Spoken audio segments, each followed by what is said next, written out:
Hello दोस्तों, स्वागत है आपका सीवीटी सीरीज़ में मेरे यूट्यूब चैनल पर। हमने मैक्रो इकोनॉमिक्स बहुत अच्छे से पढ़ी, सारे एमसीक्यूज बहुत अच्छे से प्रैक्टिस करे, चैप्टर वाइज यूनिट वाइज।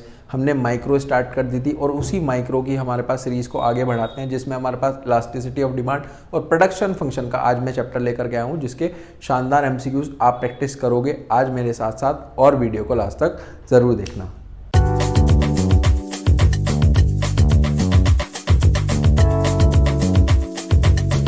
देखो, सबसे पहला यहाँ पर जो क्वेश्चन लिखा गया है, जो प्राइस इलास्टिसिटी ऑफ डिमांड है वो कैसे डिफाइन करी जाती है। सबसे बेस्ट देखो, सबसे पहले तो हमारे पास चार ऑप्शन है, जिसमें सबसे पहले लिखा है चेंज होगा टेस्ट में हमारे पास कंज्यूमर्स के डिफरेंट प्राइस में। नहीं सर। जब हमारे पास चेंज होता है डिमांड में, when income of the consumer increase. नहीं।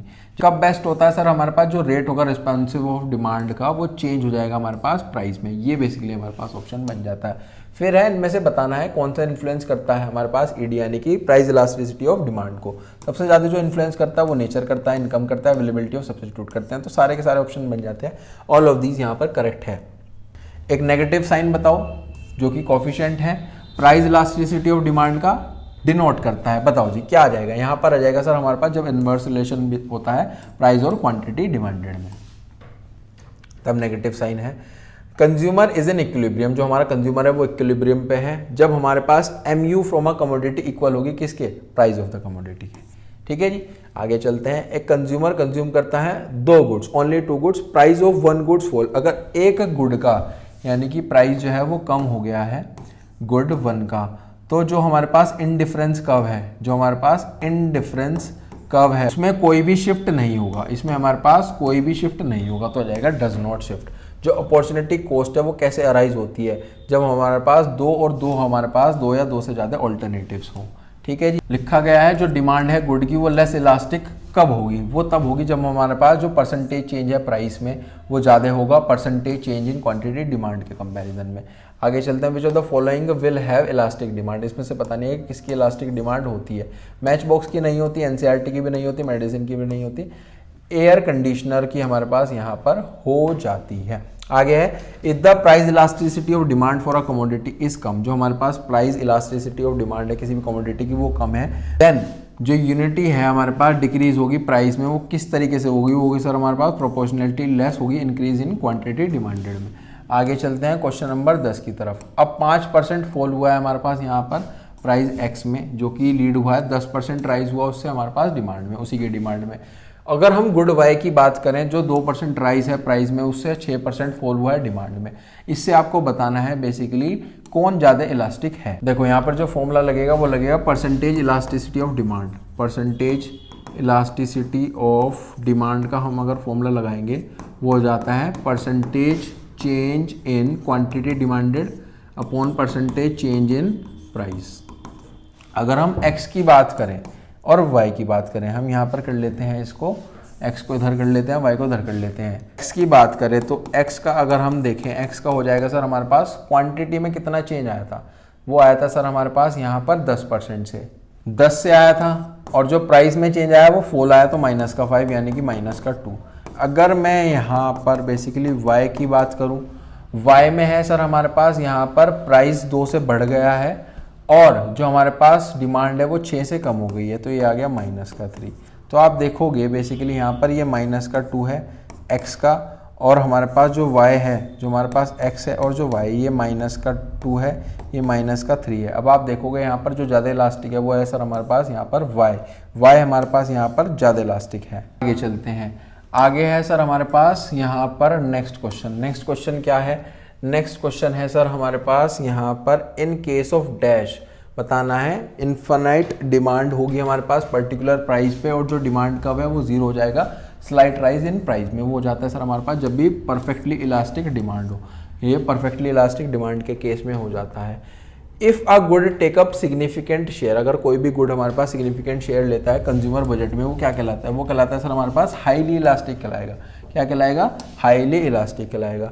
जो हमारे पास परसेंटेज इंक्रीज है quantity demanded of a commodity में वो कम है percentage fall in the price से, तो जो इलास्टिसिटी ऑफ डिमांड है वो कैसी होगी, वो होगी सर हमारे पास यहाँ पर इस तरीके से होगी इलास्टिसिटी ऑफ डिमांड। आगे चलते हैं, आगे लिखा है if there is no change, अगर हमारे पास कोई भी चेंज नहीं है क्वांटिटी डिमांडेड में to any change in price में, तो जो डिमांड है वो क्या होगी और डिमांड कब है वो क्या होगी। देखो जो डिमांड है वो तो परफेक्टली इनइलास्टिक हो जाएगी और जो डिमांड कब है वो वर्टिकली स्ट्रेट लाइन पे होगा। If the demand for a good is made by rich consumer, जो हमारे पास डिमांड है वो रिच कंज्यूमर्स ने बनाई है, तो इट्स डिमांड इज जनरली, वो कैसे होगी, वो होगी लेस इलास्टिक। आगे चलते हैं, the demand for meals at a medium price restaurant is elastic, हमारे पास इलास्टिक है जो डिमांड है मीडियम प्राइस रेस्टोरेंट की, जो उसका मैनेजमेंट है रेस्टोरेंट का वो कंसिडर कर रहा है प्राइस को बढ़ा रहा है। It can be expected relatively, तो उससे बेसिकली हमारे पास क्या होगा, प्रोपोर्शनेटली लार्ज फॉल हो जाएगा क्वांटिटी डिमांडेड में, जो डिमांड है वो गिर जाएगी अगर प्राइस बढ़ेगा। With increase in price of a burger, एक बर्गर का जो प्राइस है वो 22% से बढ़ गया तो उसकी जो डिमांड है वो 25% से कम हो गई, तो इससे क्या दिखाता है, जो डिमांड है बर्गर की वो क्या है, वो इलास्टिक है ना। Price elasticity of demand for a good is -3 है, तो ये कब हो सकता है, या तो हमारे पास जो प्राइस है वो बेसिकली यहाँ पर फॉल होगा 1 से, ठीक है जी, 1 से फॉल होगा, और जो हमारे पास डिमांड है वो 3 से बढ़ेगी, तो बन जाएगा -3, ठीक है जी। आगे चलते हैं, आगे हमारे पास लिखा गया है जब हमारे पास प्राइस बेसिकली हमारे पास बढ़ेगा 1 से और डिमांड बेसिकली हमारे पास गिरेगी 3 से, तब ये देखने के लिए मिल जाएगा। तो इसका मतलब क्या है, या तो ए भी हो सकता है या बी भी हो सकता है। आ गया which one of the following statement is incorrect, ये बताना है कि इनमें से कौन सी स्टेटमेंट यहाँ पर इनकरेक्ट है। सबसे पहले लिखा गया है higher numerical value of elasticity indicates large effect of a price change quantity demanded में, ये तो बेसिकली हमारे पास यहाँ पर करेक्ट बात लिखी गई है। जो इलास्टिसिटी और डिमांड है वो सिर्फ और सिर्फ -1 और +1 के बीच में होती है, तो बहुत ही गलत बात है, तो यही ऑप्शन यहाँ पर बन जाता है ना।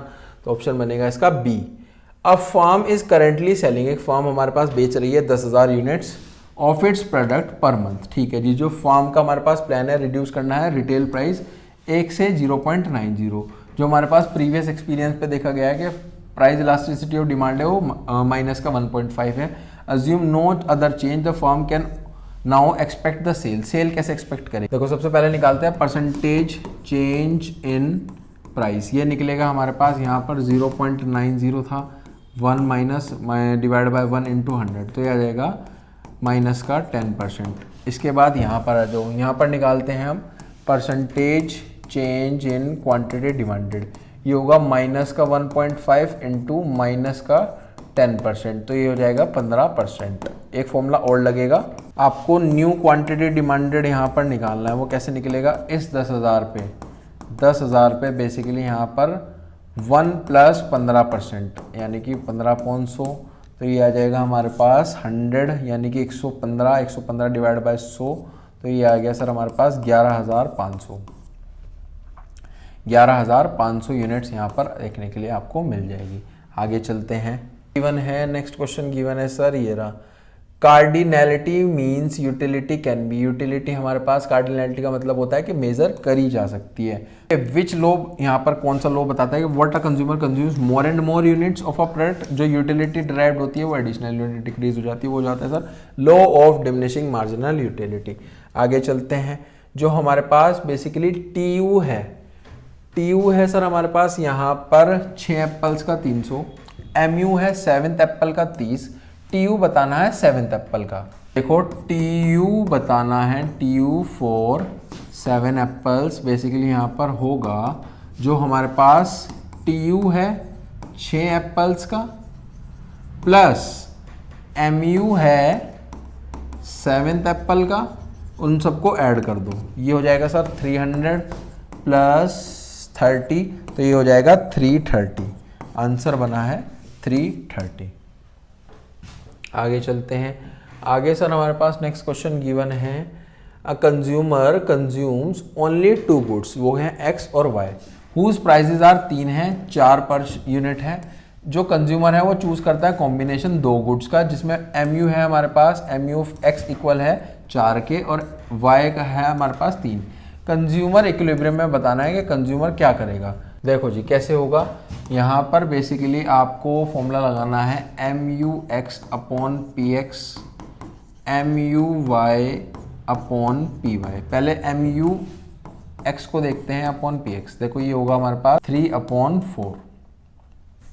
अब M U Y upon P Y को देखते हैं, ये हमारे पास 4/3, तो ये हो जाएगा, ये तो हो जाएगा 0.75 और ये हो जाएगा 1.33। तो आगे हम देखते हैं जो एम यू एक्स है अपॉन पी एक्स वो ज़्यादा है M U Y upon P Y से। तो इसका मतलब क्या है, जो कंज्यूमर है, consumer is not in equilibrium, consumer equilibrium पे नहीं है। यही पूछा गया है क्वेश्चन में, इक्विलिब्रियम लेने के लिए कंज्यूमर क्या करेगा, कंज्यूमर ज़्यादा यहाँ पर यूनिट खरीदेगा एक्स के और कम खरीदेगा वाई के, यही बेसिकली इसके अंदर आ जाता है। आगे चलते हैं, आगे हमारे पास नेक्स्ट क्वेश्चन गिवन है, जो एम यू है वो 20 है, एम यू एक्स हमारे पास यहाँ पर 60 है, प्राइस हमारे पास वाई का 44 है। आपको प्राइस बताना है एक्स का, देखो फॉर्मूला लगेगा M U X upon P X, M U Y upon P Y. M U X है हमारे पास 60, पी एक्स हमें बेसिकली निकालना है, एम यू वाई हमारे पास है 20 और प्राइस ऑफ वाई है 4। तो क्रॉस मल्टीप्लाई अगर हम यहाँ पर करेंगे तो जो पी एक्स है वो इधर चले जाएगा, 60 × 4 डिवाइड बाय 20, 3 आ जाएगा, 4 3 जा 12, आंसर बन जाएगा 12।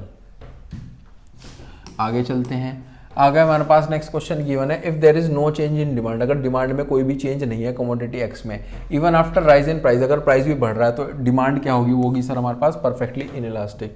आगे चलते हैं, जो इलास्टिसिटी ऑफ डिमांड है for a product will not be higher, वो किससे नहीं होती है, जब हमारे पास कंसिडर्ड करा जाता है नेसेसिटी ऑफ इट्स बायर्स।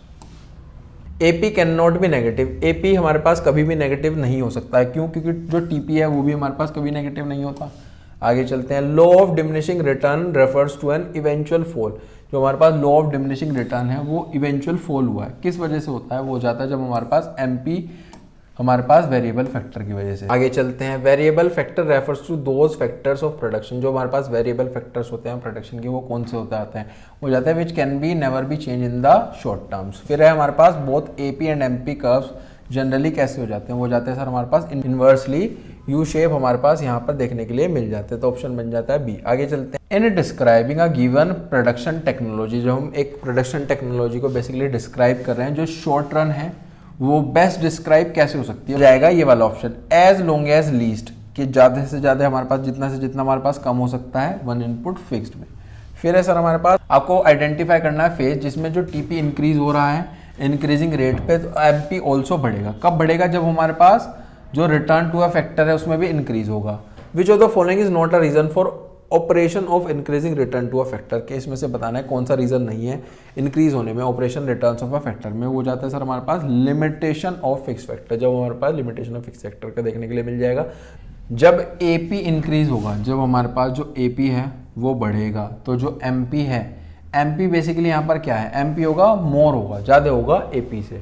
आगे चलते हैं, dash is the extension of law of diminishing return, जो हमारे पास लॉ ऑफ डिमिनिशिंग रिटर्न है उसका आपको बेसिकली यहाँ पर एक्सटेंशन वर्जन बताना है, क्या बताना है, एक्सटेंशन बताना है। तो एक्सटेंशन इसका हो जाता है सर हमारे पास लॉ ऑफ वेरिएबल प्रोपोर्शन, जो लॉ ऑफ वेरिएबल प्रोपोर्शन है उसे क्या कहा जाता है, उसे कहा जाता है law of return B, return to a variable factor, return to factor, law of return to factor, तो सारे के सारे ऑप्शन यहाँ पर बन जाते हैं। What happens to AP, AP क्या होगा जब हमारे पास MP मोर देन AP होगा, तो AP बढ़ रहा होगा, बिल्कुल सही बात लिखी गई है। फिर आ जाता है विच of the following statement correctly हमारे पास बताते हैं रिलेशनशिप बिटवीन AP और MP। सबसे पहले लिखा है AP बढ़ेगा जब MP ज़्यादा होगा और फॉल होगा जब MP कम होगा, बिल्कुल सही बात लिखी गई है। AP इंटरसेक्ट एट MP, नहीं ये तो गलत बात लिखी गई है, AP हमारे पास बढ़ेगा जब MP कम होगा, AP और MP हमारे पास पैरेलल होते हैं, ये भी गलत बात लिखी गई है। व्हेन MP इज 0, जब हमारे पास जो MP है, जो हमारे पास MP है बेसिकली वो हमारे पास 0 हो जाएगा। आप बता सकते हो TP का क्या होगा, वो तब होगा जब हमारे पास TP मैक्सिमम होगा। MP refers to addition to a total output, जो MP होता है वो एडिशन होता है टोटल आउटपुट पे, व्हेन वन मोर हमारे पास यूनिट वेरिएबल फैक्टर के एम्प्लॉयड होंगे। आगे चलते हैं, आपको बताना है जो diminishing return to a factor है वो बेसिकली हमारे पास एग्जिबिट होगा फॉलोइंग TP सीक्वेंस में। वो होगा सर हमारे पास जब MP बेसिकली आपको यहाँ पर देखना होगा, जब MP हमारे पास यहाँ पर डिक्रीजिंग में होगा, हर एक ऑप्शन में चेक करना पड़ेगा। यहाँ पे तो हमारे पास बेसिकली नहीं है, यहाँ पर भी नहीं है, इसमें भी नहीं होगा, इसमें हो जाएगा। देखो कैसे होगा, 90, यहाँ पर ऐसे होगा 90 माइनस 50 40, 120 माइनस 90 30, 140 माइनस 120 20। तो देख सकते हो एमपी जो है किस तरीके से गिर रहा है, तो ये ऑप्शन बन जाएगा ये 42। नेक्स्ट पे चलते हैं, नेक्स्ट लिखा गया है हमारे पास, which phase of low variable proportion has been ruled out on the ground of technical efficiency. वो जाता है जब हमारे पास negative return to a factor होंगे। फिर है जो रेशनल प्रोड्यूसर है वो हमारे पास ऑलवेज कैसे होता है, एम्स क्या होता है, ऑपरेट करता है वो हमारे पास बेसिकली सेकंड फेज में। किस में करता है, सेकंड फेज में करता है, सेकंड फेज में यहाँ पर हमारे पास करता है, ठीक है जी, diminishing return to a factor में। फिर है एक पीरियड ऑफ टाइम बताना है जिसमें हमारे पास जितने भी सारे फैक्टर्स हैं वो वेरिएबल होंगे। वो होंगे सर हमारे पास लॉन्ग रन में। जो हमारे पास एमपी है वेरिएबल इनपुट का, वो बेस्ट डिस्क्राइब करता है, क्या डिस्क्राइब करता है, एडिशनल आउटपुट बेसिकली हमारे पास फ्रॉम अ यूनिट इंक्रीज होता है वेरिएबल इनपुट में। जो पीरियड ऑफ टाइम है जिसमें हमारे पास जो प्लांट कैपेसिटी होती है वो वेरी करती है, वो क्या हो जाता है, लॉन्ग रन हो जाता है। आगे चलते हैं, in general most of the production functions major, वो क्या हमारे पास मेजर करते हैं, वो हमारे पास मेजर करते हैं जितने भी टेक्निकल रिलेशंस होते हैं, जितने भी हमारे पास टेक्निकल रिलेशंस होते हैं किसके बीच में, इनपुट और आउटपुट के बीच में, इनपुट और आउटपुट के बीच में, ये इसके अंदर आ जाता है ना। आगे चलते हैं, आगे आ जाता है सर हमारे पास यहाँ पर नेक्स्ट क्वेश्चन क्या लिखा है, जो हमारे पास प्रोडक्शन पर यूनिट है, प्रोडक्शन पर यूनिट है किसकी, लेबर की, लेबर एम्प्लॉयड की, उसको हम क्या बोलते हैं, तो सर हम यहाँ पर बोलते हैं AP. When AP is maximum, MP क्या होगा, एमपी हमारे पास इक्वल होगा बेसिकली एपी के, ये इसके अंदर ऑप्शन बन जाता है, ठीक है जी। तो हमारे पास यहीं पर हमारे एमसीक्यूज समाप्त हो जाते हैं। इलास्टिसिटी ऑफ डिमांड का न्यूमेरिकल पोर्शन, प्रोडक्शन फंक्शन का हमारे पास यहाँ पर थ्योरेटिकल पोर्शन ज़्यादा इंपॉर्टेंट है। सारे टॉपिक्स आपके अच्छे से कवर कर दिए हैं। तो वीडियो को अपने सभी दोस्तों के साथ शेयर करें। अगर आप चैनल पर फर्स्ट टाइम आए हैं तो चैनल को सब्सक्राइब करें, वीडियो अच्छी लगी है तब भी चैनल को सब्सक्राइब करें। और जो आपका डाउट आता है कमेंट सेक्शन में मुझसे पूछ सकते हो। मिलते हैं नेक्स्ट वीडियो में, टिल देन थैंक यू।